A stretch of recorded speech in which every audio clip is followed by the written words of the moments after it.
Sun's behind me, so you can't see my face, so I'll just be the Phantom. Well, now you can see it. Anyway, all right. I was at the junkyard yesterday, and today, our little navigator here. Great vehicle. Awesome riding vehicle. I had to get this. This thing's been making a noise, and they want $4,000, $4,000 to fix the right front side of this vehicle.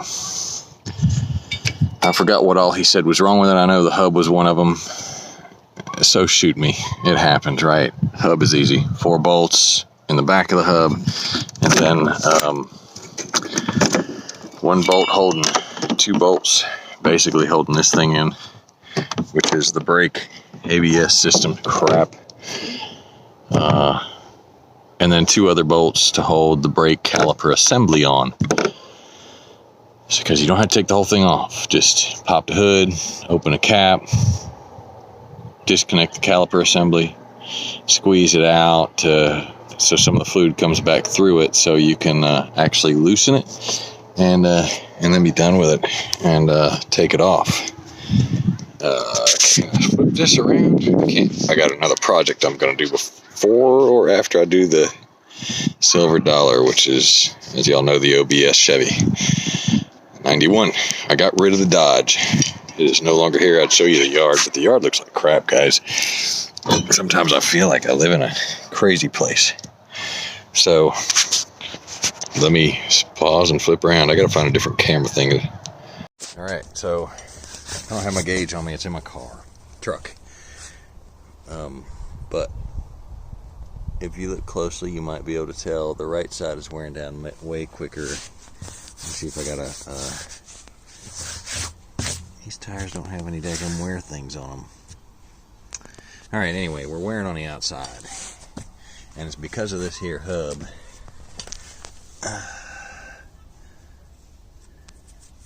That is bad, along with maybe a few other things.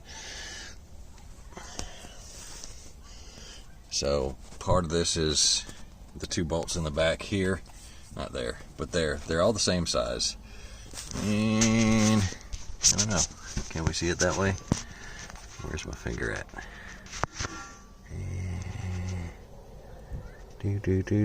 I can't see my finger. So we got a bolt down here. There's 4 of these that go to the center of the hub. This one, and there's 1 up top that go to the brake caliper assembly. And then when you get that off, you put yourself a little blade screwdriver up in here and push back on this to spread your calipers apart. Y'all have to excuse my junk pile. This is a project I'm gonna do. We've had this thing, it's been sitting here for years. Check this out. So I was told the motor still worked when we quit using it, when she quit using it, but I watched a guy the other day. This is your battery holding thing, right? It's completely collapsed. This is a 36 volt. I might change that out for a 48, 42, 48. But yeah, I'm gonna strip this sucker down, sand it, paint it, put the tires back on the rims, maybe put some new tires and get some mags and crap. I don't know. Supposedly there's some rivets back behind this. There is. There's one there. So there's like, I think there's like 4 rivets back here. I watched a dude do this. Pop these off. Go away. Pop this off of here. Pop this off. There are rivets holding the body and the charging port to. That doesn't look healthy either. I got a little bit of work to it, but this is going to be rather inexpensive. And then you got to take these rivets out, and you can pretty much lift all this off of the frame. And then I can POR 15 the frame, or POR, whatever that stuff is. And it's been collecting trash, so it's a partial trash can. But I'm going to redo all this thing. Get rid of these cut things. Change out the taillights. It all looks like crap. It's been sitting for years.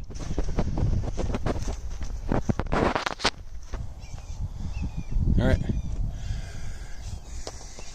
unscrew your brake fluid cap. You don't even have to take it off. You can actually just, I always take mine off. You can leave it on there. Just have to be loose so the pressure will get in it.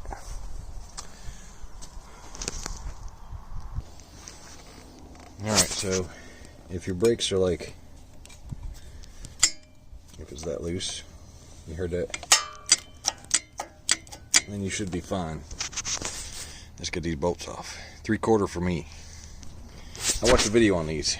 The guy's got a cap in here and he has to pull that off and do some stuff, but I don't know what the heck he was working on, because I pulled this off a 04 Navigator. Same thing. It's exactly the same. There's nothing in there. What the heck the guy was doing? And that's the hub, not the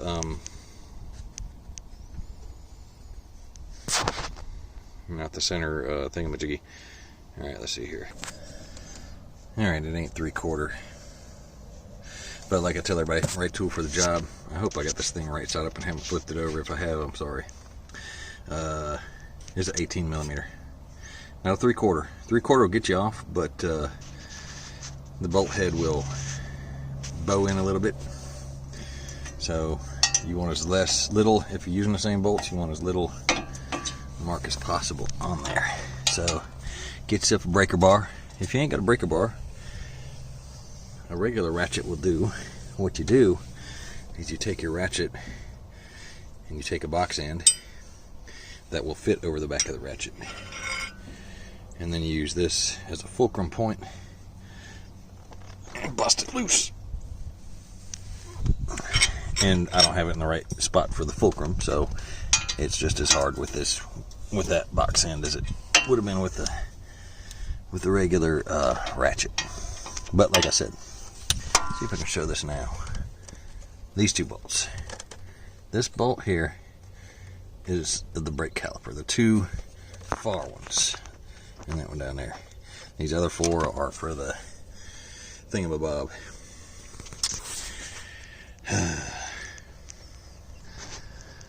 Alright, and you can turn the wheel all the way to the right on the right side to get all these, but the bottom one down here for the brake caliper. I'm going to have to straighten the wheel back out. Now, what some guy suggested was jack both ends up, but that was on Alero, not on this. That was why we went there, was for the Alero. It's the same process on all these vehicles. So, popping that off. Alright, easiest thing, take a caliper off. I set it back here. It's not crimping the wires or nothing. I've seen them hanging them up in the back.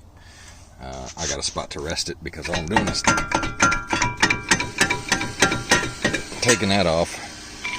Maybe. I might have to spray it. She doesn't want to wiggle off.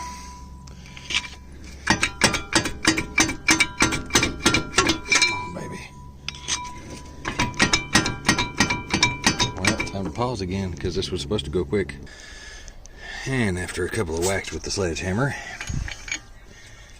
pull your caliper off. And then, see how loose she is? We'll be sticking a flathead in the cracks, there, and down there.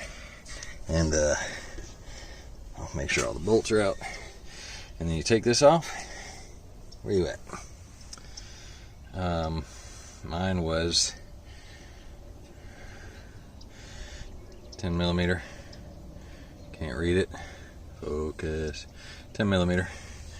Got to disconnect. No? What in the world? Okay, the one I took it off of, unless this is a different adapter, it's an 8 millimeter. I think somebody borrowed this. So that's an 8 millimeter. You got to pop that one. Move this out the way so you can pull this out. It doesn't matter if you're not keeping it, but then you're running down here and unplugging it right there.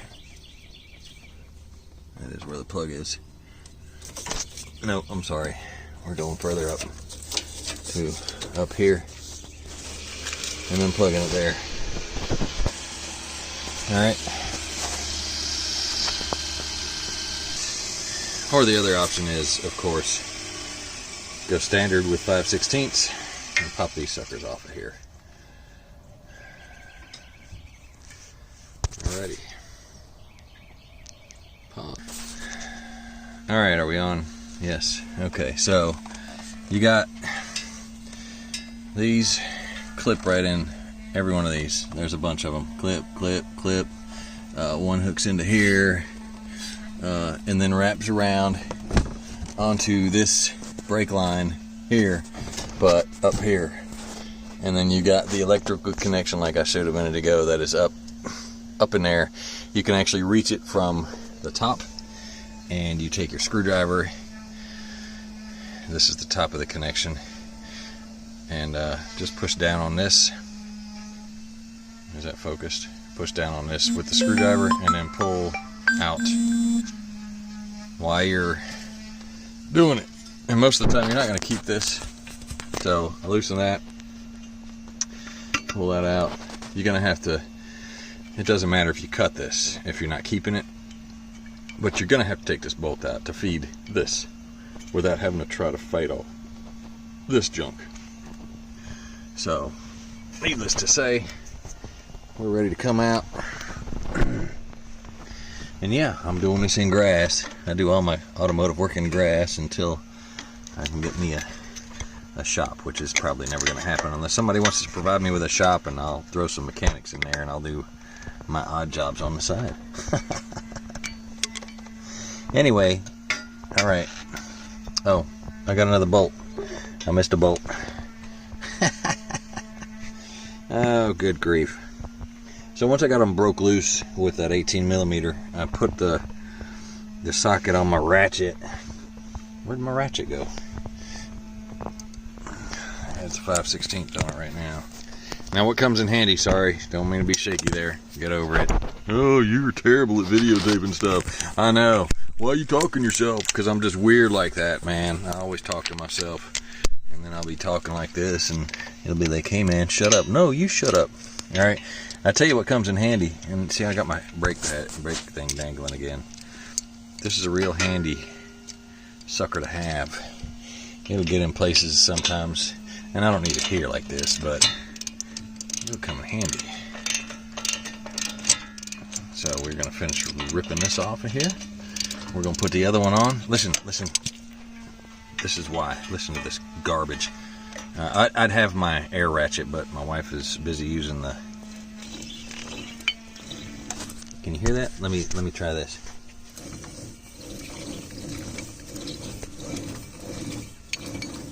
See how that sounds? That's just terrible, man. It's terrible.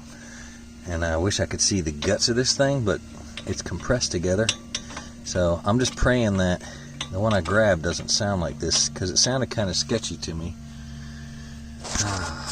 Let's see here. Pause for a minute. All right, and that's pretty much it. I ran my lines. Wait.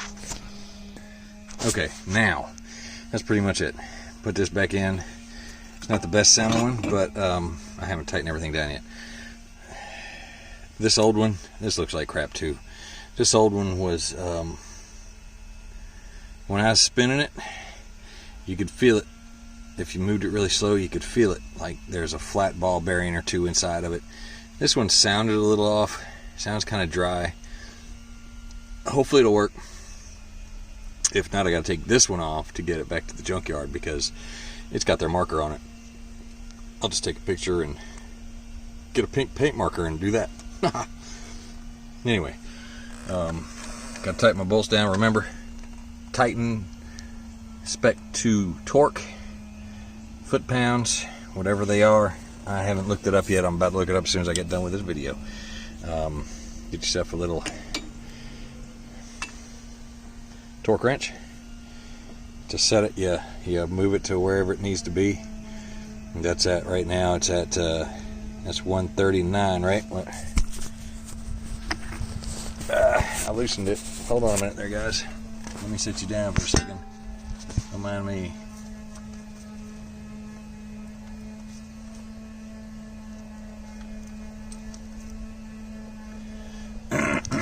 So when you spin it, You see my 130 line. Where's my 130 line? It's just below that, and I got one notch at the 130, so that's 131. That's how you read these things. That's the foot-pounds. The other side has the kilogram, mass, kilogram, whatever. I don't know what the metric setting is on that thing. It's the metric, not the standard size. So this one only goes up to like 150. If you have an air ratchet, you're better off if you need it higher than 150. The other ones with the little bar in them, they're okay. I don't know if these are any better. I know it works a lot easier. So anyway, that's it on this one. We will approach the golf cart or the truck OBS later on. And for those of you that see my jack and are like, oh my god, you're using a jack stand in the grass. Actually, I have my jack stand, my floor jack. You're using a floor jack in the grass? Yeah, I know. It's look at this nonsense. She sinks down in the dirt when I use her. So as a safety precaution, I put the jack stand under as well. It's still being supported by the floor jack, but that's pretty much on the frame as well with my base to keep from sinking in the dirt, because that does exactly the same thing. My vehicles never go anywhere. I usually ram myself into them to make sure they don't move. Try to be safe. It's kind of hard to do in the grass. But I'm going to put this back together and test drive it and go from there. Might bring Ella along. Alright, so I took it for a spin. I just can't win sometimes, you know.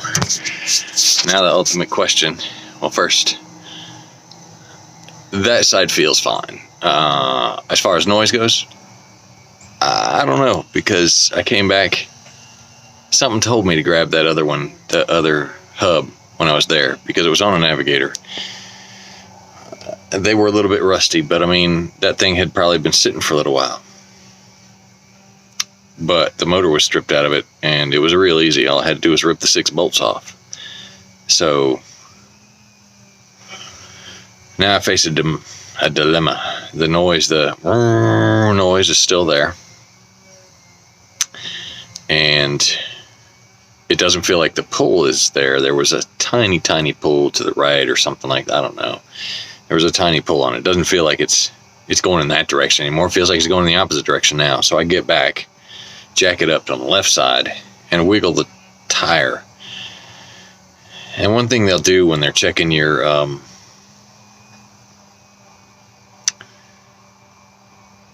when they're going to do an alignment, a good company will check your hubs and whatnot by jacking it up just a little bit and sticking a crowbar underneath the tire, or there are other methods, and trying to wiggle the tire, and they'll tell you, well, we can do an alignment, but first we got to do this.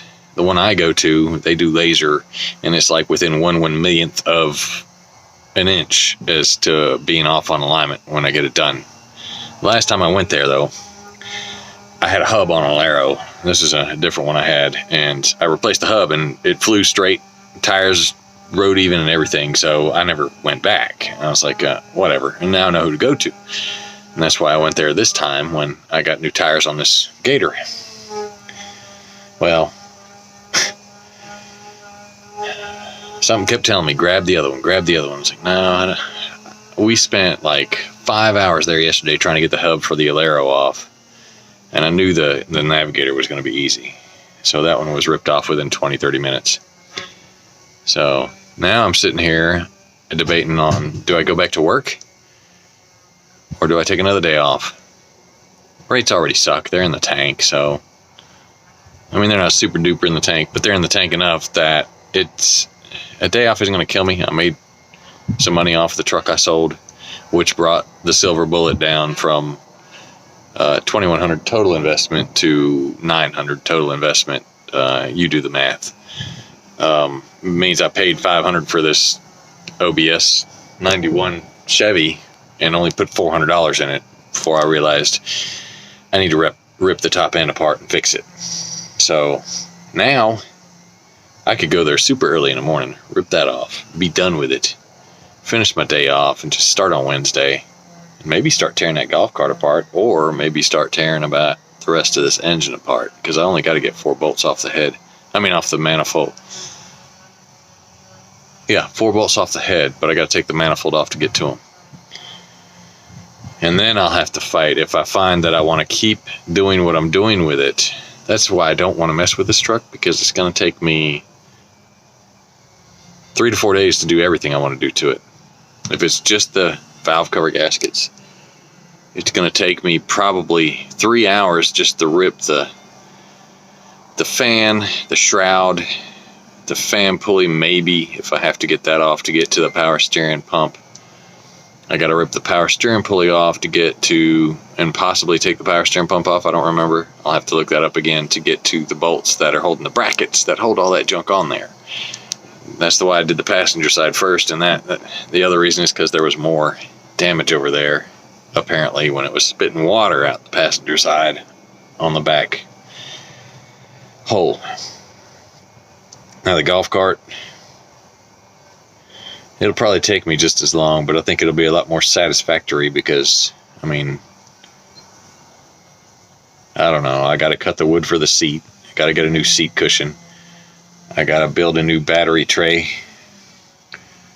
I got to take pieces off the body, sand it down, repaint it, POR it, put tires on it, take the top off, clean that up. I'll probably sand that down and repaint that to a different color, make it all one solid color and whatnot. Make it worth more than the $50 somebody. Dude want to give me $50 for your golf cart. I understand golf carts ain't, and that's a 97. I understand it ain't worth nothing. But I could put $1,000 in it and have it running. And it was a decent golf cart when it ran. So why am I going to let you give me $50 for it when you'll probably put $1,000 in it and sell it for $1,500 to $2,000? If you even do that. You get the motor and the charger and the other parts, and you can rebuild one of your other golf carts you got laying around. So I don't know. Anyway, so that's where I'm at. Do I take a day off or do I not take a day off? The other thing is I'm going to have to take a day off, because we're going to go to Atlanta soon. Her mother got COVID. She should be over it in the next couple of days, which means we'll be going up there in the next week or two. I do not want to drive that Navigator up there with that bearing so bad that I can wiggle the tire. It's a tiny bit, but the fact of the matter is you can wiggle the tire. And it shakes at 68.75 now. It shakes for a minute and then it goes away when it regains its balance. But the woo noise, that's basically metal on metal almost. It's when your bearings go out, that's not a good thing, So that's where I stand. It's going to be fun. At least it won't take long. So maybe I'll grab some breakfast in the morning and head on out. I don't know. Be there when they open. At the crack of dawn. Crack of dawn. I'm going to be there at the crack of dawn. And then I'm going to sell this Cadillac that's sitting in my yard that don't run for crap. Don't run at all now.